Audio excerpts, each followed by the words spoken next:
It's Wednesday, August 17th, 2022. I'm Jackson Bird. Today, American Airlines has signed up for a supersonic boost, plus how to find the sweetest watermelon and a brief history of the fruit. And Papa John's is throwing everything at the wall to see what sticks. And coincidentally, that seems to be the same strategy they used for their newest menu item, just throwing everything in it at once. Here's some cool stuff for your ride home. A not yet well-known Denver-based aerospace manufacturer just made one of their biggest deals yet. Boom Supersonic has signed a deal with American Airlines, the world's largest airline, to buy at least 20 of Boom's supersonic Overture passenger jets. If all goes well, we could be looking at commercial flight times cut in half by the end of the decade. For some people, anyways. According to The Verge, Boom has said that tickets on their supersonic jets could initially cost as much as $5,000 per seat, but American has yet to say anything about potential pricing. And Boom founder and chief executive Blake Scholl told The Guardian that his ultimate goal is for people to get anywhere in the world in 5 hours for $100. Lofty goals. Boom's Overture aircraft will not be the first supersonic commercial aircraft. That honor goes to the famous Concorde, which shuttled the elite around the world at Mach 2 speeds from 1969 to 2003. That's twice the speed of sound. Primarily operated by British Airways and Air France, the Concorde could go from London to New York in just 3 hours, compared to the 6.5 to 7 it takes on a typical airliner. Following a tragic takeoff crash in 2000 that killed 113 people, as well as unsustainable fuel costs and noise complaints from locals near airports, the Concorde stopped flying in 2003. Now, Boom wants to bring back supersonic commercial flights.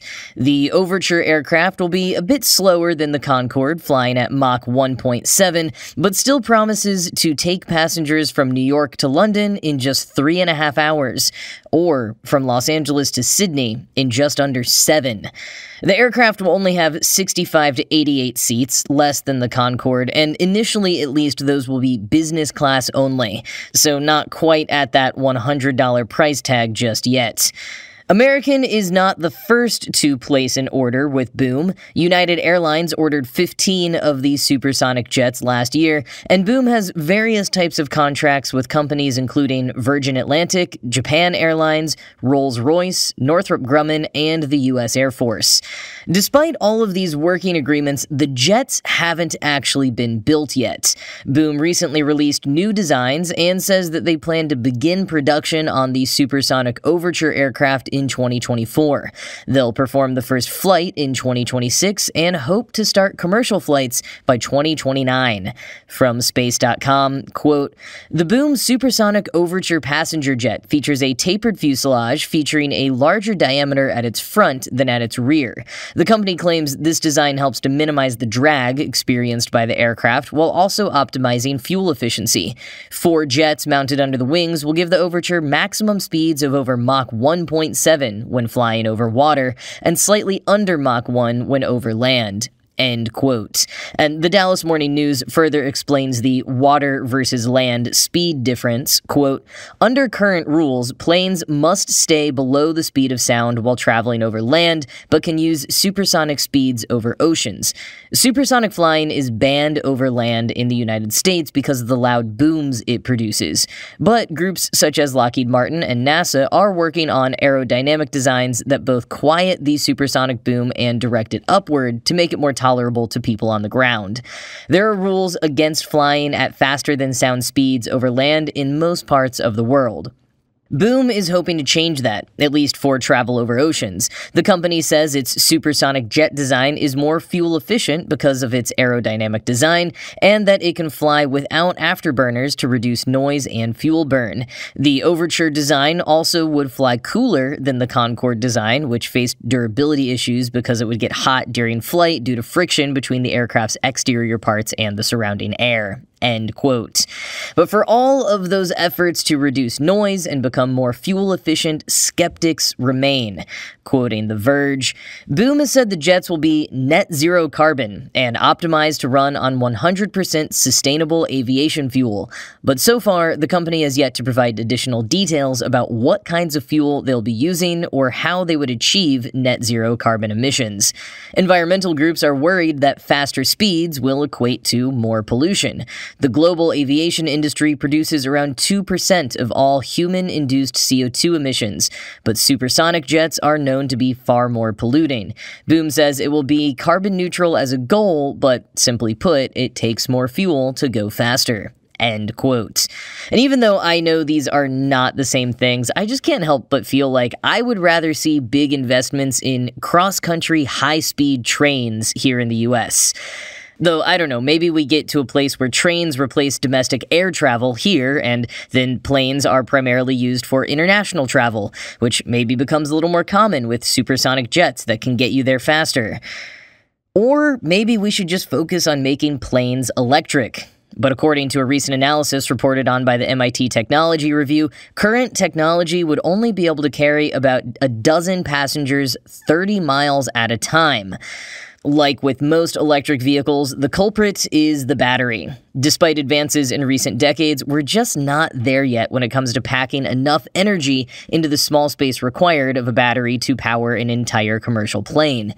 But it's something worth continuing to work towards. As the MIT Tech Review points out, a battery-powered plane charged with renewable energy could produce nearly 90% less in emissions than today's planes that run on jet fuel. That's according to the International Council on Clean Transportation. A number of companies are making strides. Swedish-based startup Heart Aerospace has a 19-seater plane that they're planning to start testing in 2024 on short routes like across fjords in Scandinavia. They say their planes could fly as much as 250 miles on current battery technology, but doing so would require carrying 3.5 tons of batteries on board, the combined capacity of which is roughly comparable to 8 to 10 electric vehicles, according to the Tech Review. And quoting further, reserve requirements could severely limit the true range of electric planes. A plane needs extra capacity to circle the airport for 30 minutes in case it can't land right away, and it must be able to reach an alternative airport 100 kilometers or 60 miles away in an emergency. When you take all that into account, the usable range of a 19-seat plane goes from about 160 miles to about 30 miles. For a larger aircraft like the 100-seat planes that Wright Electric is building, it's less than 6 miles. End quote.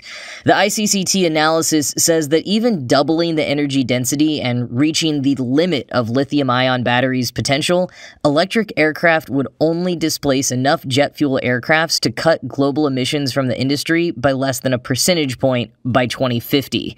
Not quite good enough for the speed at which the climate crisis is progressing.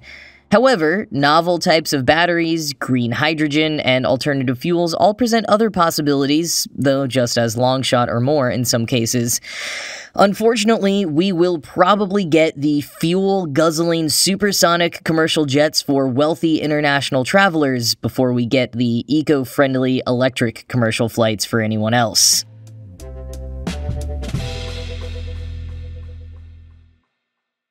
As summer begins winding down, you might want to buy one last watermelon to enjoy before they disappear from store shelves.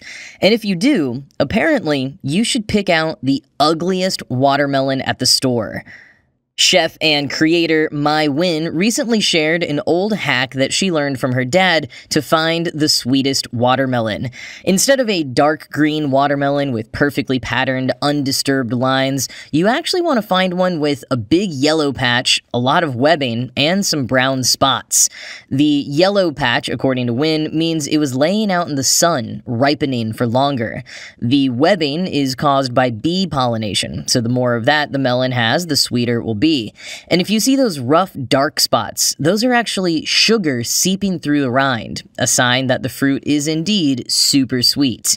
You also want to do a bit of a weight test. A dense, heavy melon means it's full of water and not dry.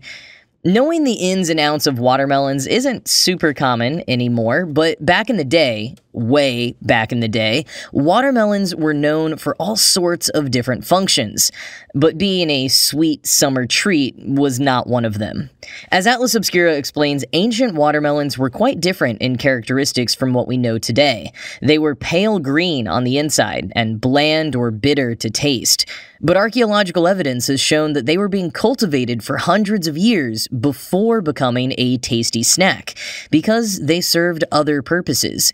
Quoting Atlas Obscura, "Native to Africa, watermelons have been grown throughout the continent since ancient times. In southwest Libya, 5,000-year-old seeds were excavated, and watermelon remnants from 1500 BC have been discovered in the foundational deposits beneath walls of a Sudanese temple. Archaeologists have also found seeds and paintings of various species of watermelon in ancient Egyptian tombs, dating back from as long as 4,000 years ago. These species include wild watermelons, as well as the oblong predecessors of the dessert watermelon." End quote. And according to horticulturalist Harry S. Paris, the watermelon predecessors were likely being used for their water, a sort of natural canteen. Watermelons today contain up to 92% water and are still recommended to combat dehydration, so it's not surprising they may have been used in ancient times as water and food for livestock, and maybe humans too. Pharaohs like King Tut were found to have watermelons in their tombs, possibly to keep them hydrated on their journey to the afterlife. As trade spread the watermelons to Greece, they started being used for medicinal purposes. They were used to cool people, especially children, to prevent heat stroke, and also, at least according to notes left behind by physicians, used as diuretics and maybe laxatives.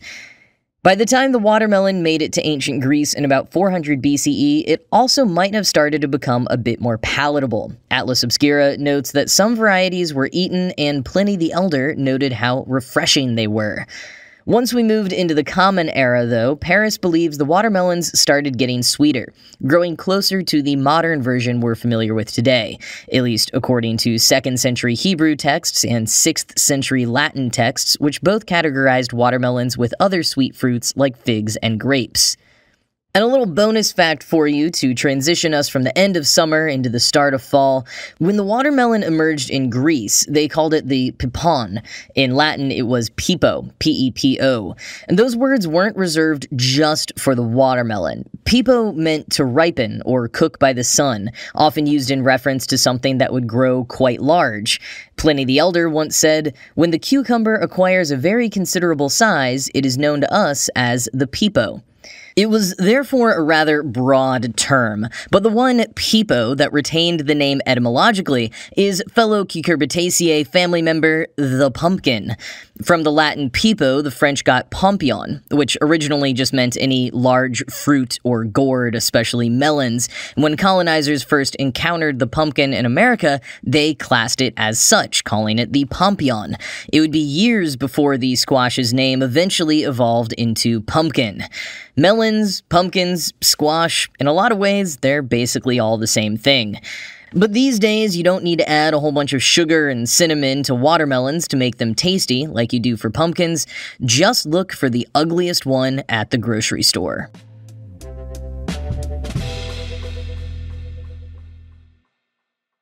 Cauliflower crust has been a huge boon for gluten-free pizza lovers, available in an increasing number of pizza shops as well as from numerous brands and frozen varieties, but Papa John's is giving you another option. Instead of one of their gluten-free ancient grains pies, why not ditch the crust altogether and throw all the toppings, the cheese, and the sauce into a bowl? Coming on August 22nd is the controversial pizza chain's Papa Bowls. Everyone's making bowls these days, and Papa John's apparently wanted to get into the game. They come in 3 versions: Italian Meats Trio, Chicken Alfredo, and Garden Veggie. And it's literally like just scraping off all the toppings of a pizza and sticking them in a disposable black takeout dish housed in a cardboard sleeve that makes them look menacingly like Hot Pockets. The pizza bowls look more like casserole or mushed up leftovers than a pseudo-healthy bowl that you might get from Sweet Greens or a poke restaurant. Though, according to CNN, while the company's original idea for the bowls was as a healthy alternative, they ended up learning that people still want the indulgence of pizza, so the bowls are intentionally loaded up with cheese and delicious toppings. CNN also notes that the new bowl line is partially inspired by slow growth in the company's second quarter. Papa John's SVP of Menu Strategy and Innovation says that people writ large are experiencing pizza fatigue. But the response to that claim online is that people are just experiencing Papa John's fatigue. As one Twitter user, Caffeine and Hate, tweeted, quote, "People never stopped being excited about pizza. They stopped being excited about Papa John's." End quote. And user Danielle Blake tweeted, quote, "I would have thought hating Papa John's pizza is a sign of continued enthusiasm for pizza, not a lack of it." End quote. Papa John's had a string of controversies over the last several years, many of them stemming from racist and increasingly unhinged comments from their founder and former CEO, John Schnattner. After stepping down as CEO in 2018, he was asked to resign from the board of directors in 2019. The company has been attempting to distance themselves from his bad press since then, but it is a tough stain to get out. Still, as the fourth largest pizza delivery restaurant chain in the U.S. and the only pizza restaurant in so many towns, the company continues to thrive. Their slowed growth could be a result of their waning popularity in the wake of controversy, or maybe people really are experiencing a bit of pizza fatigue. When Domino's closed their last franchise in Italy this month, they cited a similar reason. The popularity of delivery services means people have more options than just pizza for delivery, so all pizza companies have been reporting more competition. In response to these pizza bowls, however, I like Amy Brown's take on Twitter, quote, "I hope Papa John's keeps making more and more bizarre pizza-adjacent foods until we reach, like, pizza milkshake. I mean, why not? World's burning, drink your pizza." End quote.